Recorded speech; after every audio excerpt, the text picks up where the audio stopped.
Hi guys. Tonight, we slip quietly through the creaking gates of a medieval village. The air is crisp, your breath rising in small clouds that sparkle like shards of glass under a pale moon. A hush lingers, broken only by the crunch of snow beneath your boots and the faraway howl of a restless dog. You find yourself on a narrow lane where smoke curls from crooked chimneys, promising warmth inside, though not much comfort.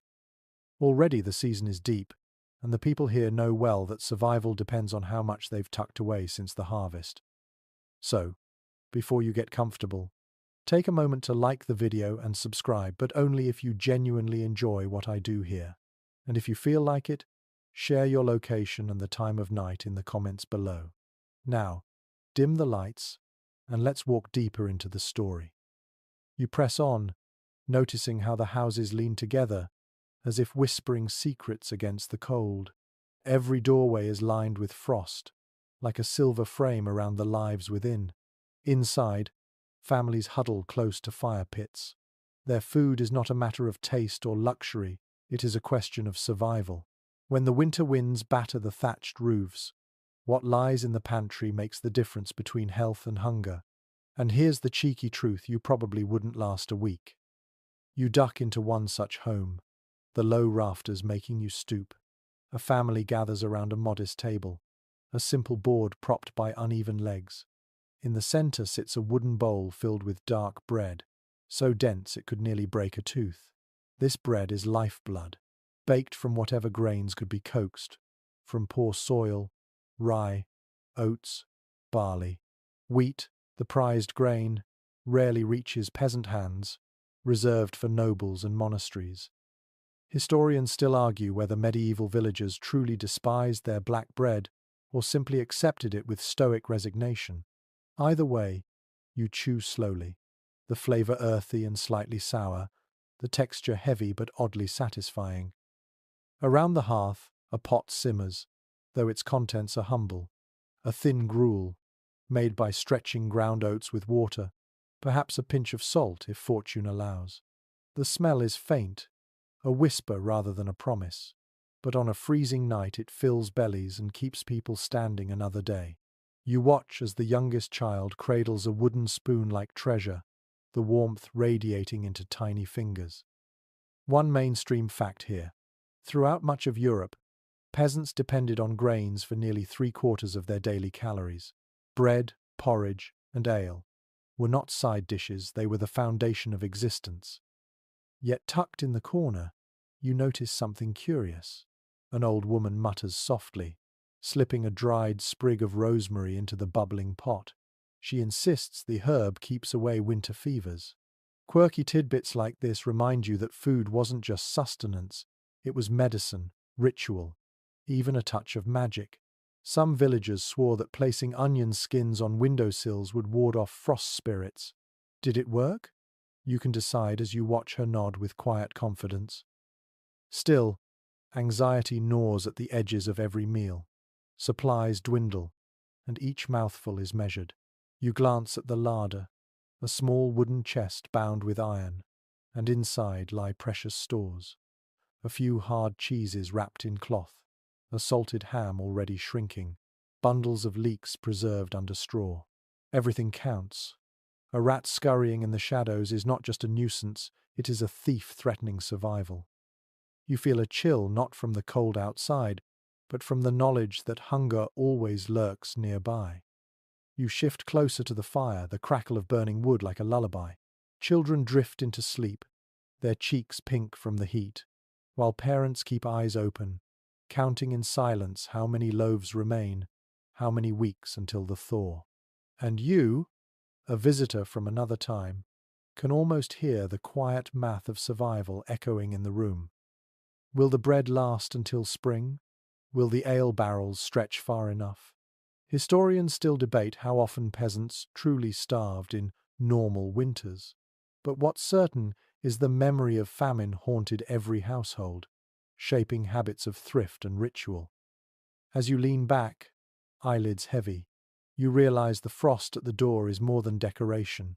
It is a constant reminder that winter tests both body and spirit. You've taken your first step into their world, where every crumb is precious, and every fire must burn through the night. You awaken to a dim winter morning, the kind where sunlight barely manages to pierce the clouds.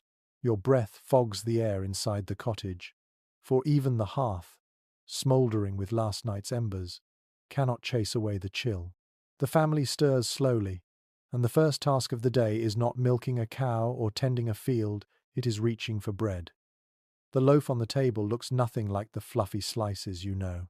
It is dark, thick, and heavy, cut into uneven chunks with a dull knife. The crust is so hard you could tap it like wood. Inside, it reveals a coarse, greyish crumb flecked with bits of husk. You tear a piece, and the smell is earthy, faintly sour, and smoky from the fire where it baked. This is no luxury. This is survival. Bread dominates their diet.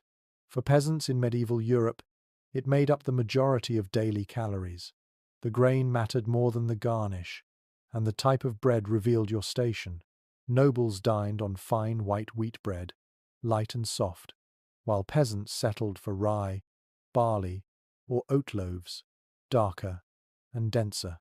Historians still argue whether peasants viewed white bread as a dream worth chasing, or as tasteless compared to their hearty rye. What cannot be denied is the hierarchy of grain mirrored the hierarchy of people. You sit with the family as they bless the loaf and slice it with deliberate care. Each portion is measured, for the supply must last. They eat in silence, the sound of chewing mingling with the crackle of the fire. Butter is absent, cheese rare, and the bread is often washed down with thin ale to soften its dryness. You probably won't survive long gnawing on such a thing, yet for them it is both comfort and necessity. In lean years, bread might be bulked out with peas, beans, chestnuts, or even ground acorns. One quirky tale tells of desperate villagers mixing sawdust into flour to trick their stomachs into feeling full.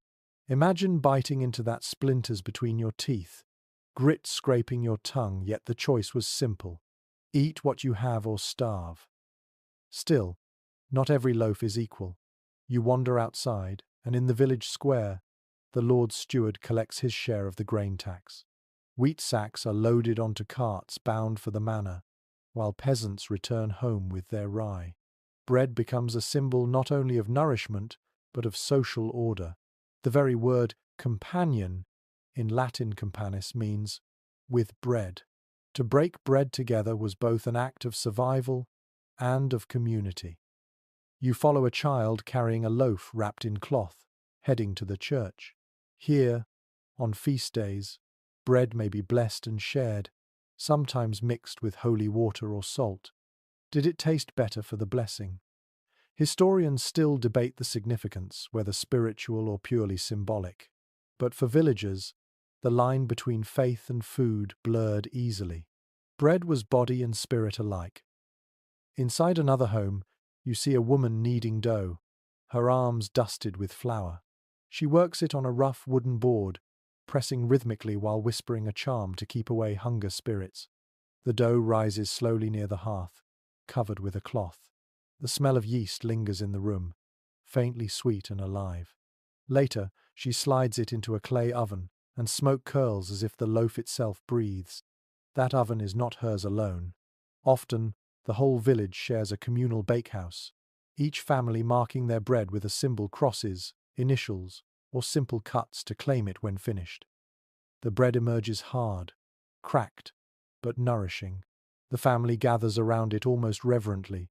For them, each loaf is not just food, but insurance against the cold and long nights. The crust resists your teeth, but once you break through, the dense chewiness fills your mouth.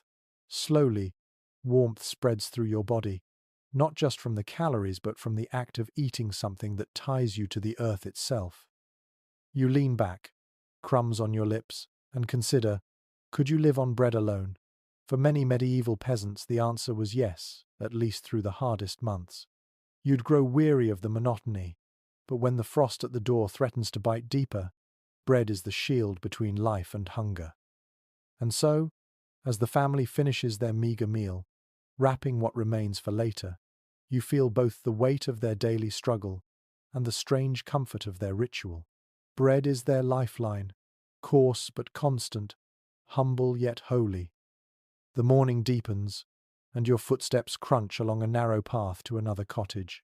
Inside, the family has already shifted from bread to their second daily anchor, porridge. You watch as a mother bends over the hearth, stirring a pot that hangs on an iron hook above the flames.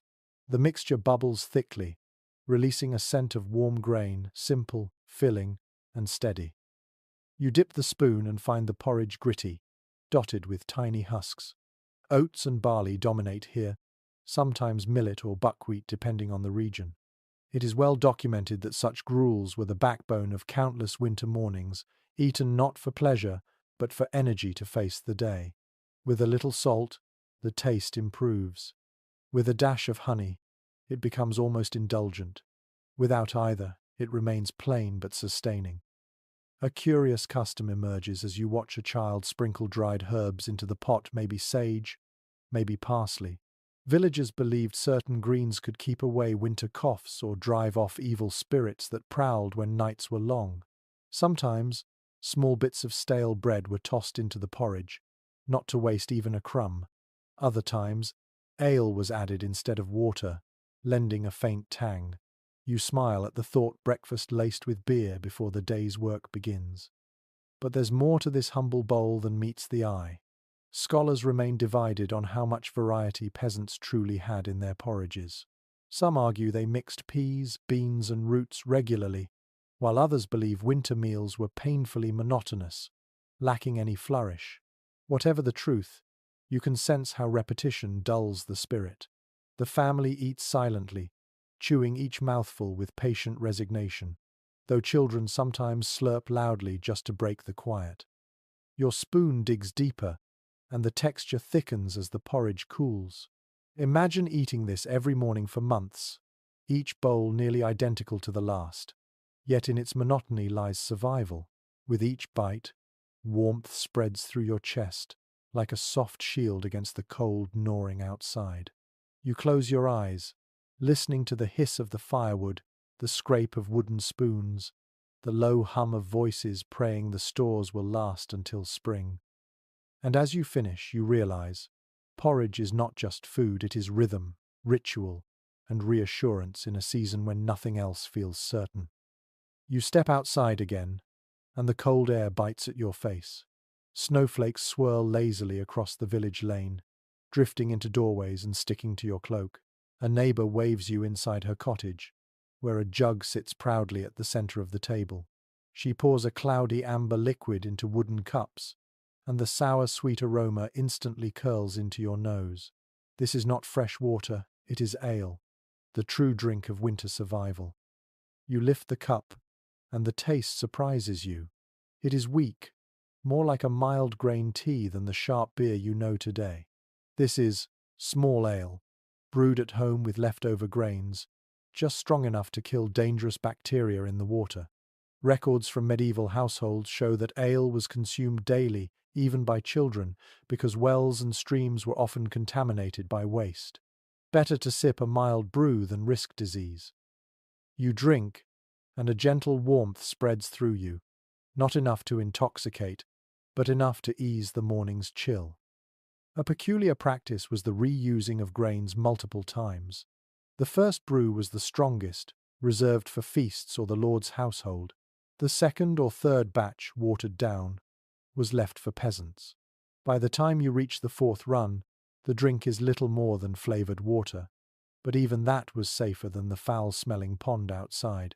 You can almost hear the amused laughter of villagers who joked that their children were raised on beer instead of milk. Still, researchers continue to discuss how heavily ale dominated the peasant diet. Some claim villagers consumed up to a gallon per person daily, though others argue such numbers exaggerate, pointing out the scarcity of grain in poor harvest years. The truth probably lies somewhere between a steady trickle of ale accompanying every meal, keeping people hydrated and slightly comforted through endless frost. You glance around the room. The walls are darkened by years of smoke, and in the corner sits a small wooden tub, the vessel for brewing.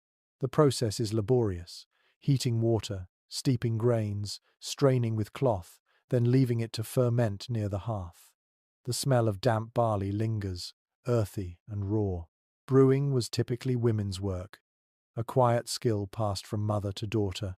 Without it, a household could not function. Imagine the anxiety if a batch soured or spoiled. Thirst and sickness would quickly follow. And ale was more than nutrition. It played a social role. Villagers gathered in taverns to share stronger brews, singing songs that echoed off the wooden beams while snow fell outside. The tavern glow became a beacon of warmth, a rare place where laughter could rise above hunger. For some, a night of drink dulled the memory of empty cupboards. For others, it was a chance to trade gossip, arrange marriages, or bargain over debts. The thin beer on your tongue, though humble, connects you to these rhythms of life. A child in the cottage clutches a cup, sipping greedily. You hesitate, but then remember, water could kill, ale could not. Even infants sometimes drank diluted ale, their lips sticky with foam. Chroniclers noted that during plagues, townsfolk relied on beer more than water, believing it held protective properties. Was it the alcohol, the boiled brewing water, or simply faith in tradition? The question lingers unanswered. As you lean back, your thoughts wander further. Imagine trudging across fields blanketed in snow, a flask of ale tied to your belt. Each swallow offers not excitement but endurance, a steady drip of energy. Farmers in winter drank it before chopping wood. Shepherds sipped it while guarding sheep from wolves, and wives swallowed it as they spun wool by dim firelight. One curious tale whispers of villagers who flavoured ale with heather, nettles, or even mushrooms, claiming the mixtures brought visions or courage. Were these eccentric brewers or early experimenters in folk medicine? No one can say for certain, but the stories drift like smoke through centuries. The jug on the table empties, and the family prepares another batch. Grain is precious, but the choice is practical. Risk foul water or sacrifice some barley for ale. The hearth glows as the woman stirs, steam rising like breath in the room. You close your eyes, hearing the faint hiss of boiling water, the soft hum of a song she sings to mark the brewing time. And so you realize, ale is not luxury nor indulgence. It is the thread that binds daily life, safer than the stream, warmer than the frost, and humble enough to accompany both feast and famine.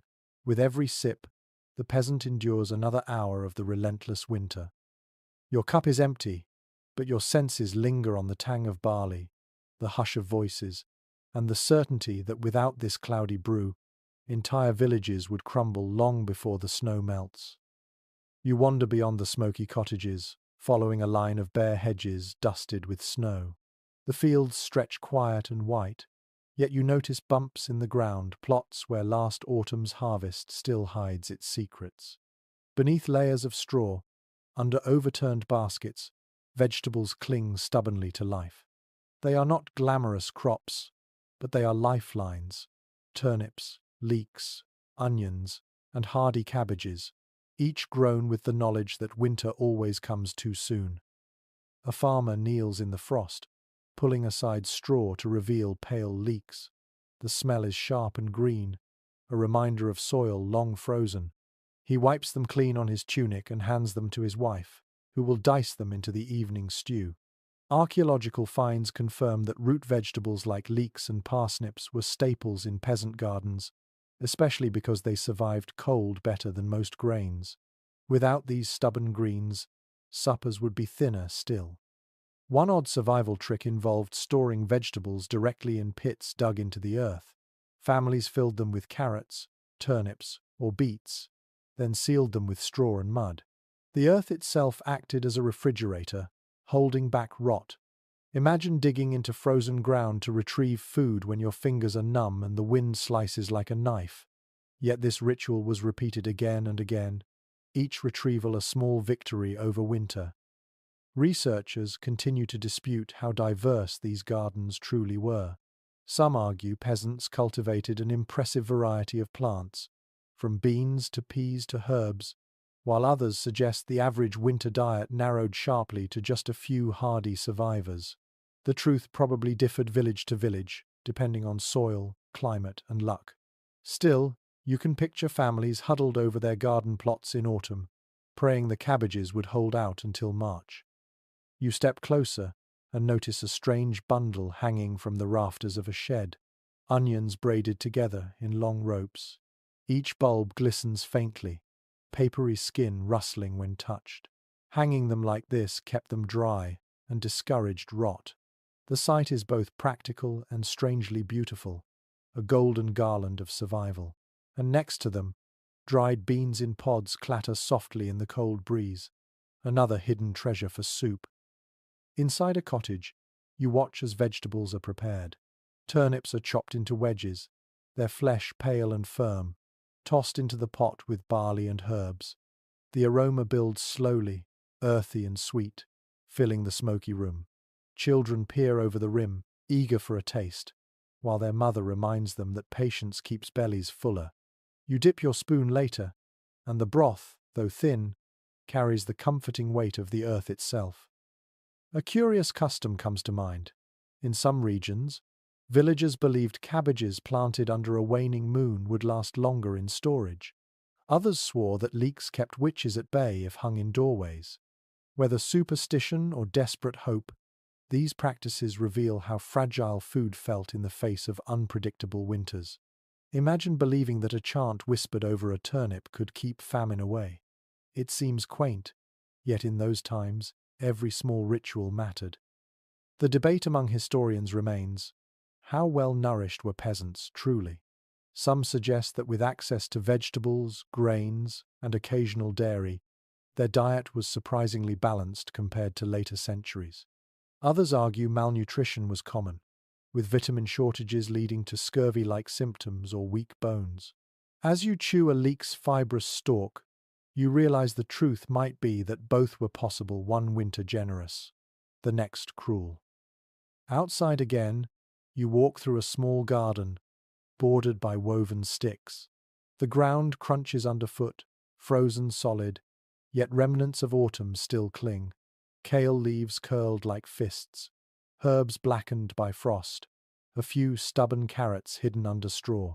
Chickens scratch at the soil, searching for anything edible. The scene is quiet, but beneath it lies a web of planning, storing, and hoping that kept peasants alive year after year. And so, you understand. These hidden gardens were not luxuries but shields. Every cabbage head, every rope of onions, every turnip buried in soil represented another day between hunger and survival. Without them, bread and ale alone would never suffice. The land, even under snow, still whispered its gifts if you knew where to look, if you remembered where you buried them, if fortune smiled long enough for you to dig them back up. You breathe in the cold air, laced faintly with the smell of earth and smoke, and carry the image of those frost-guarded gardens with you. They are proof that even in the bleakest months, life insists on pushing through, leaf by stubborn leaf. You duck back into another dwelling as the snow begins to thicken. The roof creaks under the weight, and a draught sneaks through the cracks in the walls. Inside, the air is thick with the smell of wood smoke and something far more tantalizing, the unmistakable tang of salted meat. Suspended above the hearth, strips of pork and beef hang in bunches, their surfaces darkened and glistening from weeks of curing. This is not fresh meat, but it is survival embodied. The family is proud of their supply. Preserving meat was laborious and costly, yet it offered the closest thing to security through the lean months.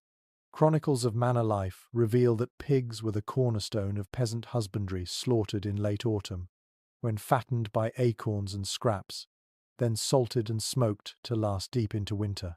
The result is heavy, chewy, and sometimes unpleasantly briny, but each bite delivers the calories needed to push through frozen days. One curious image stays with you. In some villages, neighbors gathered for a ritual known as the pig killing. It was both grim and festive, a chance to share the labor of butchering while celebrating the bounty. Songs might be sung, ale poured generously, and scraps shared immediately as a feast before the real storing began. Children licked greasy fingers that night, knowing the rest of the animal would become a treasure stretched across months. Yet scholars remain divided on how often peasants truly tasted meat. Some argue that pork was a rare treat, reserved for feast days or times of slaughter, while others believe small portions appeared regularly, salted and thinned into stews.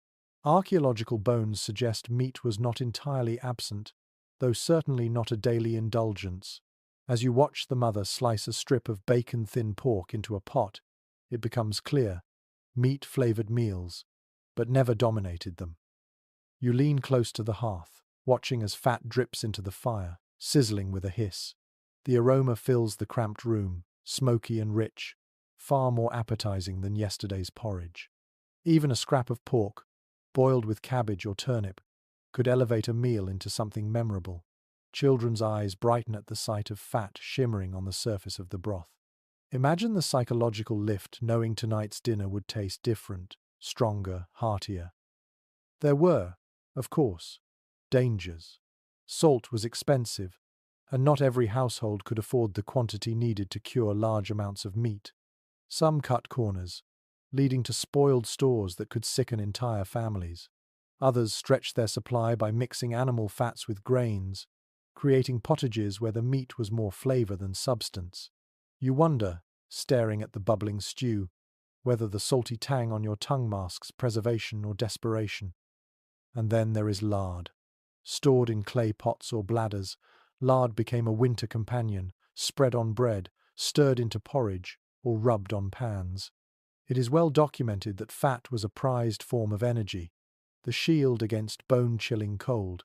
Without it, bodies weakened quickly, unable to withstand the toil of gathering wood or hauling water. A dollop of lard might not look impressive, but it could mean the difference between exhaustion and endurance. A peculiar folk belief surfaces as you recall tales from rural Europe. Smoked hams were sometimes hung not only to preserve them, but to ward off evil spirits. Some families tied charms around their meat hooks, fearing that witches might spoil their stores. Did they truly believe a jealous neighbor could hex a ham? Perhaps. But when winter sharpened its claws, suspicion grew easily, and every safeguard mattered. The debate continues in academic circles about the balance between dairy, fish, and meat in the peasant diet. Was salted pork the true backbone, or were fish and cheese more common? Excavated middens reveal bones, shells, and potsherds, yet the proportions remain elusive. For you, seated at the hearth watching salted beef soften in the pot, the argument feels abstract. What matters is the steam rising, the anticipation of flavor after days of bland gruel. Night falls early. The family gathers, tearing bits of bread to dip into the stew. The salted meat is chewy, almost rubbery, but its richness seeps into the broth, making each spoonful hearty. A child gnaws on a knucklebone, content, while the father saves a strip of fat for tomorrow's breakfast. Nothing is wasted, not skin, not marrow, not organ. Even the pig's bladder may become a pouch, and its bristles turned into brushes. You close your eyes, savoring the faintly sweet smoke clinging to your lips, and realize how precious these stores are. Without salted pork, beef, or lard, the winter table would shrink to bread and roots alone. Meat in any form offered not only strength but morale, the sense that fortune still smiled faintly on those who planned well in autumn. And as the wind rattles the shutters, you feel grateful for the strange comfort of salt and smoke. They are, in their own way, the guardians of the peasant hearth, warding off hunger just as surely as the fire wards off frost. The wind has sharpened, rattling loose shutters and setting crows to flight. You walk along the edge of the village, where the fields dissolve into forest, and you sense another side of survival, the hunt. For most peasants, game was not meant for their hands. The law, woven tightly with privilege, guarded the forests as the hunting grounds of lords. Yet hunger does not heed law, and in the darkest winters, snares and slings emerged from hiding. You crouch beside a boy as he checks a simple trap, a loop of cord hidden under snow. Today, he is lucky. A rabbit kicks feebly, caught by its leg. The boy moves quickly, whispering a prayer as he ends the animal's struggle. Chroniclers note that hares, rabbits, and small birds often found their way into peasant stews, despite the threat of punishment. Officially, these woods belonged to the manor. Unofficially, hunger claimed them all. One curious tale lingers from the records of a Yorkshire village. A man was fined for poaching deer, but the court noted his family's children were thin as fence posts. Compassion occasionally softened justice, though often only slightly. Imagine risking a beating or worse for a hare that barely feeds one family. Yet the alternative was hunger, gnawing like a wolf at the door. Experts remain divided on how frequent such poaching was. Some believe it was a desperate rarity, pursued only when famine threatened. Others argue it was a quiet but steady undercurrent of village life, hidden beneath silence and complicity. After all, a snare leaves little trace, and neighbors often look the other way. The debate is unresolved, but you sense the truth in the boy's nervous glance. His stomach growls louder than the law's voice tonight. Inside the cottage later, the rabbit is skinned with careful hands. The smell of raw flesh mingles with smoke, sharp and metallic. Every scrap is saved meat for stew, hide for a pouch, bones for broth. The animal becomes not just food but a collection of resources, proof that nothing in this world goes to waste. You taste the stew that evening, richer than cabbage alone, faintly sweet, infused with the forest's wildness. A peculiar superstition hovers here, too. Some villagers believed eating hare brought swiftness, that a child fed rabbit meat might run faster, outrun sickness, or escape misfortune. Others whispered that deer carried sacred protection and should not be killed at all. The contradictions reflect the thin line between fear and necessity, between reverence for nature and the relentless pull of hunger. You recall how tightly the church and the crown guarded hunting rights. Royal forests stretched across England and France, where cutting wood or snaring a bird could bring severe penalties. Yet here in the shadows of the peasant village, survival reshaped the rules. No statute could silence an empty belly. The stew finishes, thickened with barley and leeks. The family gathers, bowls steaming in their hands. The father mutters, "Thanks for the forest's mercy," while the boy beams at his small triumph. You sip with them, tasting warmth that feels illicit, a borrowed gift from the woods. And you realize, hunting was not a pastime here, it was a gamble with laws, with neighbors' eyes, with the risk of starvation if the snare came up empty.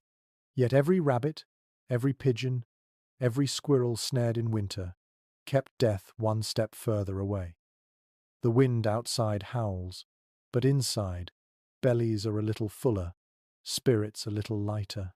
The rabbit's bones clatter in the pot, simmering into broth that will last until morning. You lean back, your breath heavy with smoke and meat, and sense the fragile balance of defiance and survival. The village lane carries you toward the frozen stream, its surface glazed with ice, reflecting the pale grey of the sky. You kneel, tapping it with your knuckles. It is solid, but you can hear faint gurgling below, as if the water whispers its secrets under the hard winter shell. Here, food is still alive. Where fields lie dormant and game hides deep, fish remain a constant if only you can reach them. You watch two men approach, bundled in patched cloaks. They carry iron-tipped poles and woven baskets. One drops to his knees, chipping at the ice with quick, practiced strikes. Soon a hole forms, dark water glimmering in contrast to the white world around. He lowers a net weighted with stones, muttering a quiet chant for luck. Chroniclers across medieval Europe observed this ritual. Peasants relied heavily on rivers, ponds, and streams as winter larders, catching eels, carp, or pike when other sources failed. Fish were not just food, they were obligation. The church demanded abstinence from meat on many days, and fish filled the gap. A curious method appears before your eyes. The second man lays out a long, forked stick, lowering it into the water and moving it gently side to side. Patience is the true tool here. Suddenly he strikes, and with a swift jerk pulls out a writhing eel, its body glistening in the cold air. Villagers often preserved eels in clay pots or smoked them, their fatty flesh providing much-needed calories. It may seem odd now, but eels were once considered a dependable staple, so abundant they were even paid as rent to monasteries. Researchers remain divided on how plentiful freshwater fish truly were. Some evidence suggests peasants had steady access, while other studies argue fishing rights were as tightly controlled as hunting, reserved for lords and abbeys. Perhaps both are true. Official rules forbade, but local necessity encouraged. What matters to the men before you is not parchment law, but the tug of the net in icy water. The catch grows. A carp glimmers like a dull jewel, its scales flashing briefly before landing in the basket. Smaller fish, silvery and quick, slip through hands, but some are caught. The smell of river mud clings to them. You imagine how the taste will transform once laid in a pot with leeks and herbs, boiled into soup that warms frozen bones. As you follow them back, you hear another curious tale. In some villages, it was said that fish pulled from under ice carried protective powers, guarding households from famine. Families sometimes hung dried fish above doors as charms. Were these superstitions or gestures of gratitude? Perhaps both. The river was fickle, yet miraculous. Inside the cottage, preparations begin. The women clean the fish with practiced strokes, scales scattering like frost across the table. Guts are set aside for animal feed, bones for broth. Nothing is wasted. Soon, a pot bubbles with fish stew, thickened with barley and flavored with onion. The aroma is pungent, earthy, not delicate like a feast at a noble's table, but strong enough to fill the air with promise. It is well documented that during Lent and on Fridays, fish became the central dish for nearly everyone, regardless of class. For peasants, this meant rivers and ponds were not luxuries but obligations.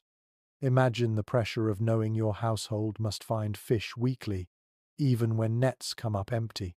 Families improvised, stretching salted herring imported from the coast or boiling bones into thin broths. The flavor might be weak, but the ritual mattered as much as the sustenance. You taste the stew now. The broth is salty, the fish tender but riddled with bones. You spit one out, amused at the small annoyance, while the children giggle. They have learned to swallow carefully, biting gently to avoid sharp splinters. The warmth spreads through you, and for a moment the chill outside feels far away. One peculiar survival trick surfaces in your thoughts. In some northern regions, villagers buried barrels of fish in snowbanks to ferment. The result was pungent, almost unbearable to outsiders, yet a dense source of nutrition when fresh catches were impossible. To you, the smell might repel. To them, it was life preserved. The scholars' debate continues on whether peasants resented the church's fasting rules or embraced them as cultural rhythm. Did fish become monotonous duty, or did it add valued variety to their diet? You watch as the family savors each spoonful of eel-laced broth, their eyes closed as if tasting something rare. For them tonight, fish is not burden but blessing. Later, as the bowls empty and bones clatter in the pot, you walk outside once more. The stream gurgles under its frozen skin, still hiding abundance. You hear the echo of nets splashing, poles striking, and voices rising in hope. Winter is long, but the river remains alive, whispering that beneath the ice, life always swims onward. And in that whisper lies the peasant's faith. As long as water flows, hunger may be delayed another day. The snowdrifts soften as you approach another homestead, and before you even step inside, you catch a faint, tangy aroma. It is not the smoke of burning wood or the sharpness of onions, it is cheese, resting patiently in the cool corners of the cottage. Hard wheels wrapped in cloth, small rounds tucked in baskets, and soft curds stored in pots, all whisper of preservation and endurance. You lean down to inspect one wheel. Its rind is mottled, rough beneath your fingers. When cut, the inside reveals a pale ivory crumb, firm and dry.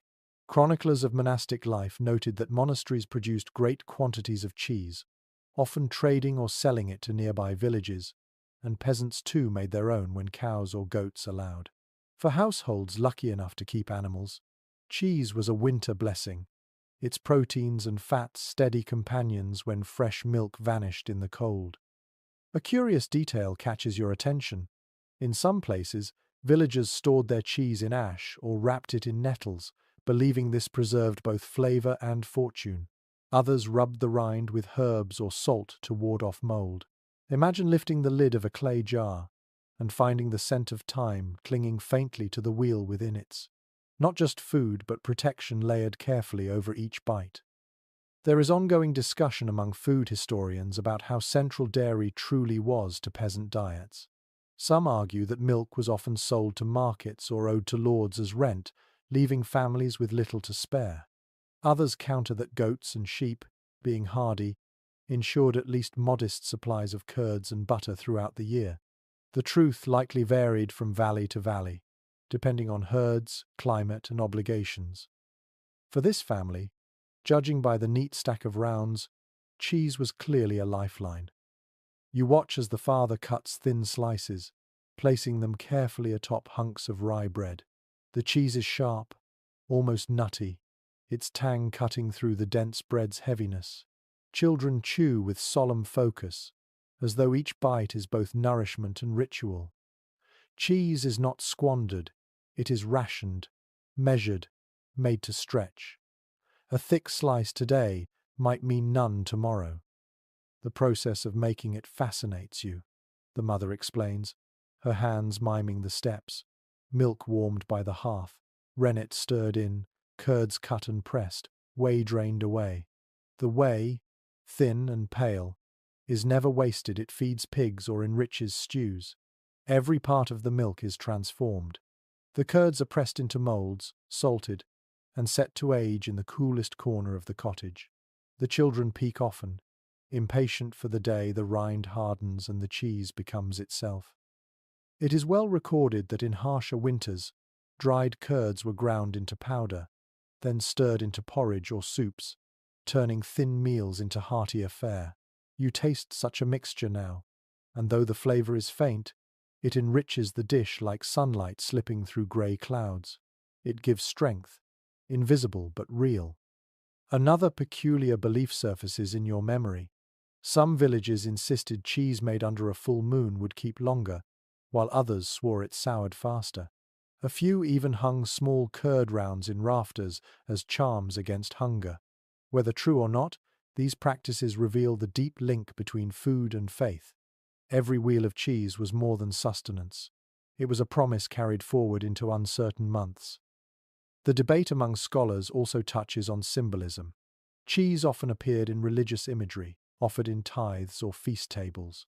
Did peasants feel pride in sharing their humble curds, or resentment at losing part of their survival stores? The records are silent, but you can imagine the conflicted feelings: gratitude for a blessing, bitterness for a burden. Even so, tonight, the cottage feels secure. The family shares bread and cheese, a simple pairing that binds them to each other and to centuries of survival. You chew slowly, savoring the saltiness, the firmness, the way it lingers on your tongue long after swallowing. Cheese, unlike porridge, carries flavor as well as fuel. It is no wonder peasants smiled when their animals produced milk enough for curds. Later, as the fire burns low, you notice small wheels stored under straw in a chest. Their smell mingles with wood smoke, earthy and sour, a quiet assurance that tomorrow will not come empty-handed. You realize how extraordinary such a small detail is. To us, cheese is ordinary, but here it is, the difference between despair and comfort, monotony and variety. And as you settle back, the thought strikes you. The humble wheel is a time traveler, carrying the warmth of autumn pastures into the dead of winter. Each bite is not just survival but memory, the echo of green fields, of cows lowing in sunshine, of goats clattering over hills. It is the taste of summer preserved for nights when snow presses heavy on the roof. The wind sighs against the thatch as you step into a smaller cottage tucked at the edge of the village. Here, the smell is subtler than meat or cheese, lighter, almost fragile. A hen clucks softly in the corner, feathers puffed against the chill. She scratches near the hearth, pecking at crumbs tossed to her by the children. And there, under a woven basket, you find winter's quiet treasure, eggs. You pick one up carefully. The shell is thin, its surface slightly rough beneath your fingers. Eggs in winter are rare gifts. Chickens slow their laying as daylight dwindles, and in the deepest cold, some stop altogether. It is well documented that medieval peasants treasured even a handful of eggs, hoarding them for feast days, or slipping them into potages to enrich thin broth. The taste, richer than porridge, lifted spirits as well as bodies. A curious custom lingers here. The children whisper that if you place the first egg of the new year under the threshold, it will protect the family from hunger until spring. In some places, eggs were dyed or blessed, long before Easter customs solidified, symbols of rebirth hidden in the heart of winter. You smile, imagining the delight of finding a single fresh egg on a bleak morning. Scholars continue to debate how frequently eggs truly appeared on peasant tables. Some argue they were too precious to eat regularly, more often given as rent or sold at market. Others counter that small household flocks ensured a steady trickle, enough for stews, breads, or occasional treats. Perhaps the truth lies in between, a scarcity that turned every egg into a decision. Will it be eaten, traded, or saved for a holy day? You watch as the mother cracks 2 eggs into the evening pottage. The yolks glow golden in the dim light, swirling into the stew with barley and cabbage. The broth thickens slightly, releasing a richer aroma that seems to coat the air itself. The children lean forward, eyes wide, as if something miraculous has entered the pot. And in a way, it has. A single egg transforms the ordinary into a feast.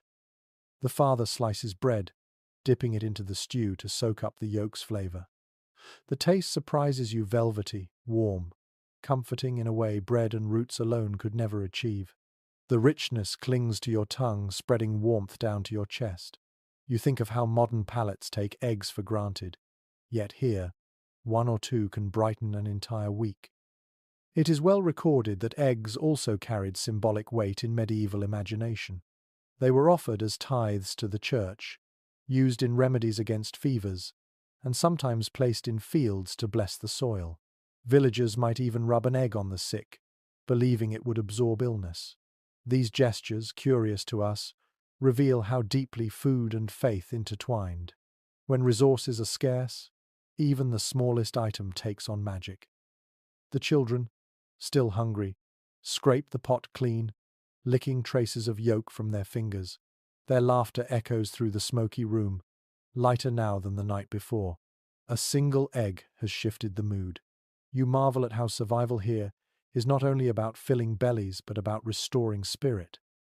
Later, you step outside into the moonlit yard.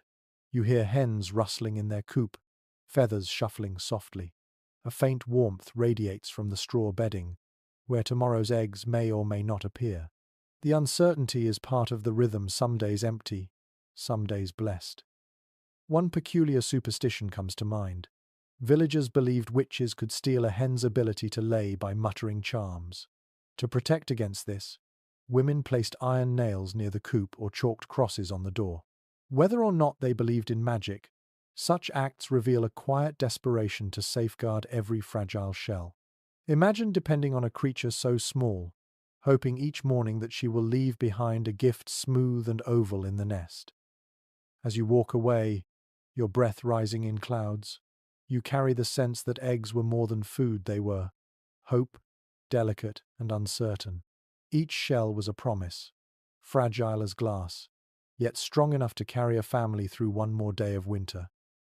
And in that promise, you hear the whisper of endurance, not grand feasts, not lavish banquets, but the simple crack of an egg against a clay pot, the hiss as yolk meets broth, and the quiet joy of children tasting something golden on the darkest of nights. The path between cottages narrows, snow packed firm by countless boots. You duck into a larger home this time, where the air feels heavier, laden with the scent of fat. Not the fresh aroma of roasting meat, but the lingering smell of butter and lard stored carefully for the season. These two, pale and unassuming, are as important as bread or porridge. They carry the weight of survival in ways you might not expect. You glance at the table, where clay pots line the edge, each sealed with cloth and string. Inside glimmers pale butter, hard from the cold, its surface flecked with bits of straw from storage. Beside it rests a darker, creamier lard, spooned into a jar months ago during the autumn slaughter. Archaeological traces of fat-storing vessels confirm how common these practices were. Peasants depended on fat not only for calories but also for flavor in otherwise bland meals. One curious method involved storing butter in brine or burying it in bogs to preserve it for months. Imagine digging into the earth to pull up a lump of butter still usable after a whole season underground. Some even believed bog butter gained a deeper flavor, though to modern taste buds it might seem more earthy than appetizing. Still, the ingenuity shines. When survival is the goal, nothing is too odd. Researchers remain divided about just how often peasants truly enjoyed butter. In some regions, lords claimed rights to dairy, forcing families to hand over their best churnings. In others, especially in northern Europe, butter was abundant enough to be eaten daily. Lard, at least, was more certain. Every pig yielded fat, and every household treasured the white jars of it as if they were gold. You can sense the comfort it gave, an invisible shield of energy against long days of labor in frozen fields. You sit by the hearth as the mother slices a loaf of rye bread. She spreads a thin smear of butter, pale and stiff, across the crust. The taste is simple but profound. The bread softens, the flavor deepens, and suddenly the meal feels fuller. Even a small amount transforms survival food into something closer to joy. Children squabble for their share, dipping fingers into the pot when the parents look away, their lips shiny with fat. It is well recorded that lard served as the foundation for countless stews and porridges. A dollop melted into boiling barley changed everything. What might otherwise taste watery and thin became hearty, clinging to the spoon, filling bellies longer. You try it yourself, watching the fat dissolve into broth, and the aroma swells instantly richer. A flicker of hope rises in the smoky room as bowls are passed around. A peculiar folk practice emerges in your mind. In some villages, butter was thought to carry protective powers. Families smeared it on doorposts at New Year's to bless the household, or rubbed it on cattle horns to keep them healthy. Some even left small lumps at crossroads as offerings to wandering spirits. It seems strange to imagine wasting such precious food on ritual, but when fear and faith run side by side, even fat becomes sacred. The family you watch now tends their lard carefully, scraping it only as needed. A clay pot is opened, the surface smooth and white. The father spoons a lump into a pan, where it sizzles, spitting tiny sparks. The smell fills the room with promise. Soon, cabbage and onions fry in the lard, the aroma spreading like a curtain of warmth. The sound of sizzling is hypnotic, a rhythm that speaks of survival and of comfort. Some experts suggest that diets heavy in lard and butter gave peasants the endurance to perform hard labor, though others argue it led to health problems in the long term. The evidence is mixed. Bones show both strength and signs of malnutrition, hinting that while fat provided fuel, it could not solve every deficiency. Still, in this cottage, you can see the strength it gives. Cheeks flush with warmth, laughter rises, and for one night at least, hunger is quieted. Later, when the bowls are scraped clean, the children lick spoons with delight. Their mother wipes the pots and seals the jars again, tucking them into cool corners, hidden from rodents. Each jar is a promise of another meal, another day survived. You think of the modern refrigerator, and then of this cold, smoky room, where clay and straw perform the same miracle with less certainty. The debate among historians continues on whether butter was luxury or staple. But as you wipe fat from your lips, you know the answer here. For these villagers, it is both. It is the difference between monotony and flavor, between exhaustion and endurance. It is a lifeline made visible in every glistening spoonful. And so, as you settle by the fire, the smell of fried cabbage lingering in your hair, you realize winter survival is not only about grain or meat. It is also about what melts into the pot, what coats the bread, what lingers on your lips long after the meal. Butter and lard may seem humble, but in this season, they are wealth measured not in coins, but in calories. The snow has eased by morning, and the air carries a faint crispness, cleaner now that the storm has passed. As you wander toward the village's edge, a new scent draws you in, sweet, rich, and golden. Inside a modest cottage, a family gathers around something extraordinary, a small clay pot filled with honey.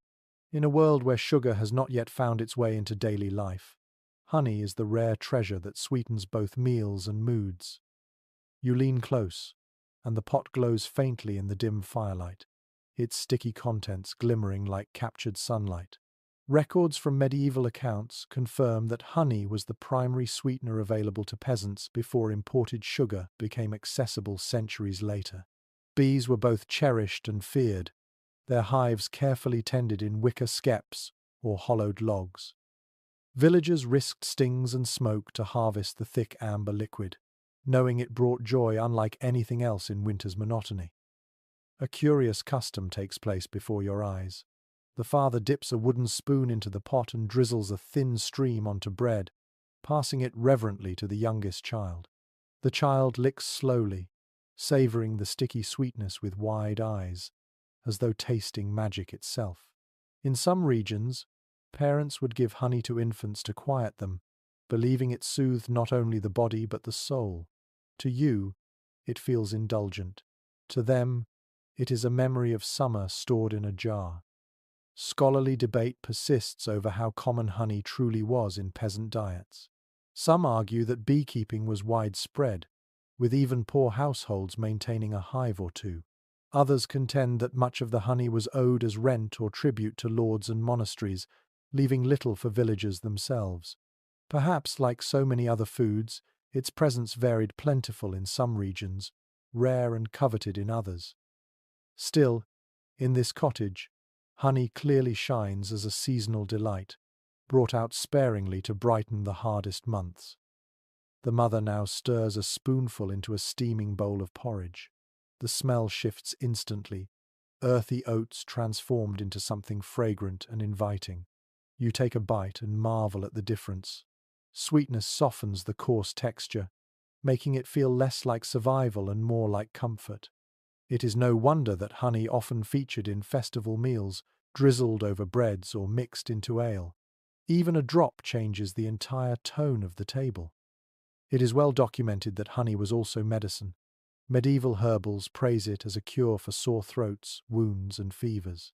Mixed with garlic, it became a rustic remedy for coughs. Combined with herbs, it soothed burns or cuts.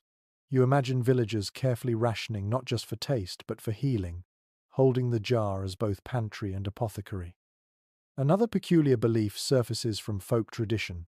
Bees themselves were thought to embody luck and order. Families whispered news of births, deaths, and marriages to their hives, fearing disaster if the bees were kept in the dark.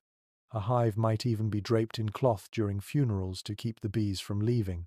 The connection between bees and community, between honey and harmony, seems almost poetic as you watch the family savor the golden liquid.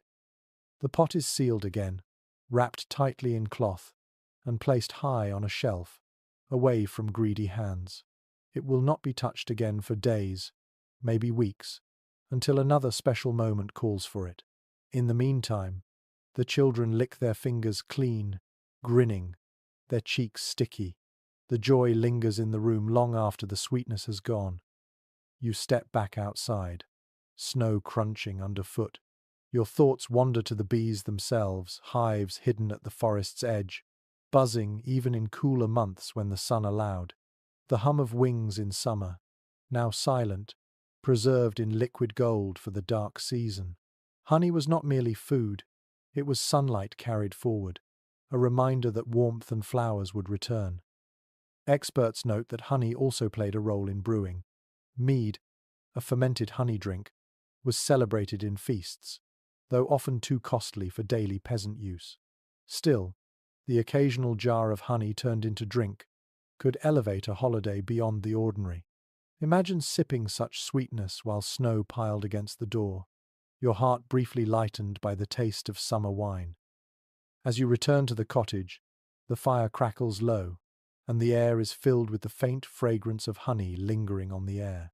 The family settles into their routine, stronger not only from calories but from the emotional lift. You realize how critical such moments were. Winter was not just about endurance, it was about hope. And honey, golden and scarce, was hope crystallized in every drop. You close your eyes, imagining the feel of sticky sweetness on your tongue, the hum of bees in fields long past, and the promise of spring hidden in a clay pot. And with that thought, you understand.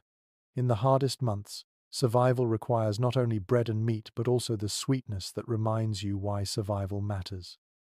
You follow the path into the woods, branches sagging under frost. Here, the forest floor, though blanketed with snow, still holds secrets from warmer months. You crouch low, brushing aside brittle leaves, and find a scattering of hazelnuts hidden in the earth. Their shells are rough, brown, and cold to the touch, but inside lies dense, oily energy. For medieval peasants, nuts and dried fruits were not everyday luxuries. They were seasonal gifts carefully saved to outlast the barren weeks. It is recorded in household accounts that peasants often gathered hazelnuts, acorns, and chestnuts in autumn, storing them in sacks or burying them in dry pits. When winter pressed hard, these small parcels became treasure.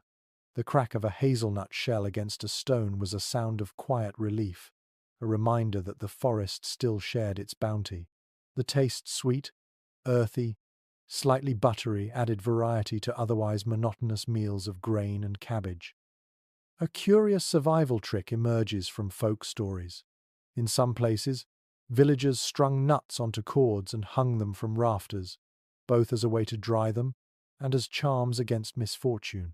Children often treated these strings like toys, sneaking one nut at a time until only the cord remained. Such little rituals gave texture to lives otherwise bound by routine. Experts continue to dispute how often dried fruits, like sloes or crabapples, supplemented peasant diets. Some argue they were rare, since drying required time and fuel, resources always stretched thin. Others suggest that wild berries, dried by sun or hearth, were common enough to offer bursts of sweetness in stews or breads. Archaeological finds of berry seeds in latrine pits lend some weight to the latter. But the truth is elusive. Did villagers eat them regularly, or were they occasional sparks of joy? The debate hums on, like the buzzing of bees around summer bushes. In one cottage, you watch a woman crack hazelnuts with a stone, dropping kernels into a pot of boiling porridge. The aroma shifts instantly, nutty and warm, blending with the grain's earthiness.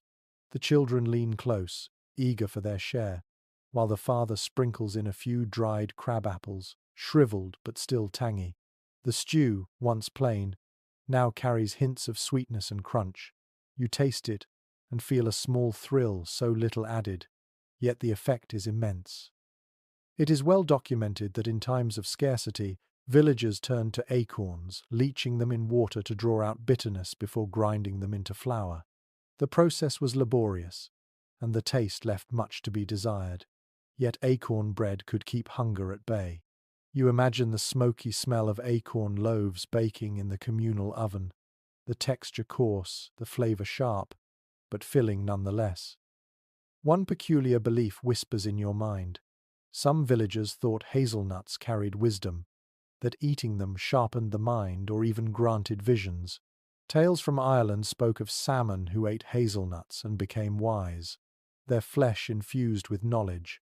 Did peasants chuckle at such legends as they cracked shells by the fire, or did they secretly hope a handful might lend clarity in dark times? You wander deeper into the woods, where birds flit between bare branches. Here, berries cling stubbornly, shriveled but edible. You pluck a handful of sloes, their skins tough, their flesh sour. Dried properly in autumn, they would have been added to pies or boiled into syrups. Tonight, they sting your tongue, yet you sense the comfort they offered colour and flavour against winter's pale palate. Scholars note that dried fruits also carried medicinal uses. Rose hips, rich in vitamin C, were boiled into tonics against scurvy-like illnesses. Whether villagers understood the science is doubtful, but they believed in the healing warmth of such brews. Imagine sipping a steaming cup of berry infusion while the snow howls outside, each swallow a thread tying you back to summer fields. In another home, you see a sack of walnuts, their shells darker, harder to crack. The father works patiently, hammering them open, while the children nibble the soft kernels. Their fingers glisten with oil, and they laugh, wiping them on their tunics. For a brief moment, the winter feels lighter. Nuts may not last forever, but while they do, they turn monotony into festivity. The debate still lingers. Were nuts and berries marginal to survival or quietly essential? You suspect the truth lies in their dual role. They did not provide the bulk of calories that was bread and porridge's burden, but they added hope, joy, and variety, softening the sharp edge of hunger. Sometimes survival is not only about fuel, but about keeping despair at bay. As the fire burns low, you close your eyes and imagine the crunch of hazelnuts, the tartness of dried sloes, the sticky sweetness of crab apples. These are not banquets. They are footnotes in the winter diet. Yet in those footnotes lies humanity, the impulse to savour, to delight, even in hardship. You rise, leaving the cottage as the wind rattles bare branches outside. Somewhere beneath the snow, roots hold tight, and stored nuts wait patiently. And you realize winter survival is a story written not only in loaves and hams, but also in the small, overlooked treasures that slip quietly into bowls, brightening the long march towards spring. The snow crunches beneath your boots as you return to the heart of the village, where smoke from dozens of chimneys curls upward in pale grey ribbons. You enter another cottage, and the first thing that greets you is a fragrance both sharp and soothing. Herbs simmering in a pot. Not the grand spices of far-off markets, those belong to lords and merchants, but the humble greenery of the cottage garden. On the table rests a bundle of dried stalks tied with twine, thyme, parsley, dill, and wild garlic, all gathered months ago and now crumbling but still fragrant. It is well documented that peasants relied on such herbs not only to season otherwise bland dishes, but also to heal wounds, calm fevers, and ease winter's coughs. The smell rising from the cauldron is proof enough. Simple barley stew transformed into something more complex, something almost luxurious, by a handful of herbs tossed in at the right moment. A curious detail reveals itself in the corner. The grandmother takes a sprig of rosemary, not to cook, but to wave gently through the air, muttering that it keeps away bad humours and restless spirits. In some regions, villagers even tucked garlic cloves into door frames, convinced it would repel witches or ward off illness. You smile at the sight. Food and faith intertwine so tightly that the act of cooking becomes an incantation. Scholars continue to discuss just how effective these herbal practices were.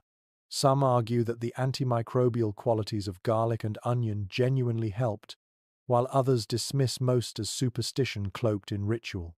Perhaps both are true.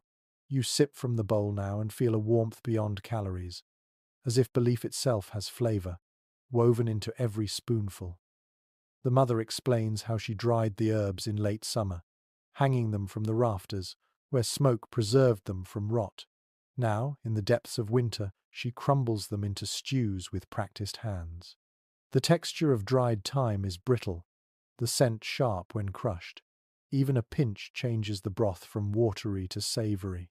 Imagine how this tiny transformation would feel when meals stretch thin for weeks. It is recorded in monastic herbals that peasants often shared knowledge of healing plants across generations. Parsley for digestion, sage for sore throats, fennel for easing childbirth. These lessons, half memory and half faith, bound communities together. And though scientific certainty was absent, the rituals gave confidence, something just as important as medicine when nights felt endless. One peculiar folk custom comes to mind. Villagers sometimes brewed green tonics from nettles or sorrel even in winter, believing they kept the blood strong. Children were coaxed to sip the bitter liquid, their faces scrunched but their mothers reassured. The nettle sting faded in boiling water, leaving behind an earthy taste that symbolized health itself. You look again at the pot on the hearth. Barley bubbles at the bottom, cabbage floats at the surface, and in between herbs drift like green sparks. The broth is alive with scent-sharp parsley, sweet dill, pungent garlic. The family leans close, inhaling before they even taste. Flavor here is as important as fuel. Without it, the monotony of winter eating dulls the spirit. With it, even a thin meal feels renewed. Debate lingers among historians about whether peasants had access to imported spices at all. A few rare records mention pepper or cinnamon appearing in villages, usually smuggled or gifted. But for most, herbs were the true flavor of life, rooted in their own soil, and you sense how this reality shaped their palate. Sharp, earthy, pungent, tied directly to the land beneath their feet. You dip your spoon once more. The taste is humble yet layered, a chorus of green notes against the backdrop of grain. The warmth fills your body, and you exhale, realizing how much comfort can come from a handful of dried leaves. The children laugh softly, dipping bread into the broth, their lips shiny with steam. For a moment, the cottage feels less like a battleground against cold and more like a sanctuary of flavor and faith. Later, as the pot empties, the grandmother tucks the last sprigs of rosemary into a pouch, hanging it near the doorway.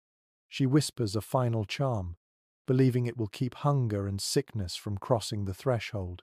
Whether you believe in her words or not, you can feel the steadiness it brings to the household. The herbs do more than season, they soothe, protect, and remind the family that they are not powerless against the vastness of winter. And as you step outside into the brittle air, you realize something simple yet profound. Survival is not just about filling the stomach. It is about the small sparks of taste, ritual, and belief that remind weary souls why they keep going. The herbs, fragile and fragrant, are winter's poetry, written in steam and whispered charms. You tread carefully through a narrow lane where frost clings stubbornly to the timber beams of cottages. A faint smell reaches you before you even step inside, the pungent, unmistakable tang of onions. It cuts through the smoke and the dampness, and you know instantly that this cottage, like so many others, leans heavily on the humble bulb. Inside, baskets sit in the corner, brimming with onions of every size, their papery skins rustling as the mother sifts through them. Some are white and smooth, others purpled and rough, all stored since autumn in cool, dry spaces. It is well recorded that onions were among the most essential vegetables in medieval kitchens. Not only did they grow reliably in modest soil, but they stored well, lasting months into winter when other crops had long vanished. A curious practice catches your eye. The grandmother peels an onion, not for cooking but to rub across the threshold of the door. She mutters that it will keep illness from entering. In parts of Europe, onions were strung in garlands and hung in cottages, thought to absorb bad air or repel spirits.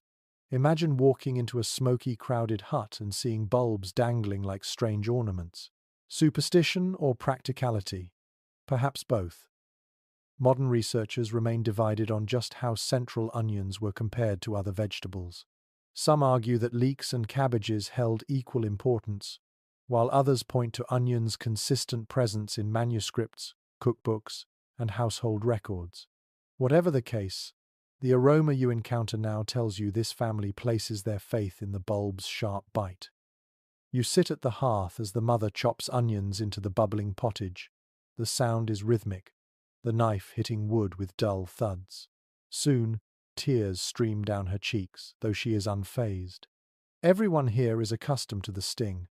The onion softens quickly in the pot, its smell mellowing, blending with turnips and barley. When the father ladles the stew into bowls, steam rises thick, fragrant and rich. You taste it sweet at first, then sharp, filling your mouth with layers of flavor. The onion turns plain broth into something memorable. It is well documented that onions doubled as medicine. They were mashed into poultices for wounds, mixed with honey to treat coughs, even roasted to ease earaches. Some villagers ate raw onions with bread before hard labor, believing the bite gave strength. And indeed, the burning flavor wakes you instantly, jolting your senses alive in a way no porridge ever could. One peculiar tale drifts from the family's conversation. During especially harsh winters, some villagers believed cutting an onion in half and placing it on the windowsill would draw out sickness.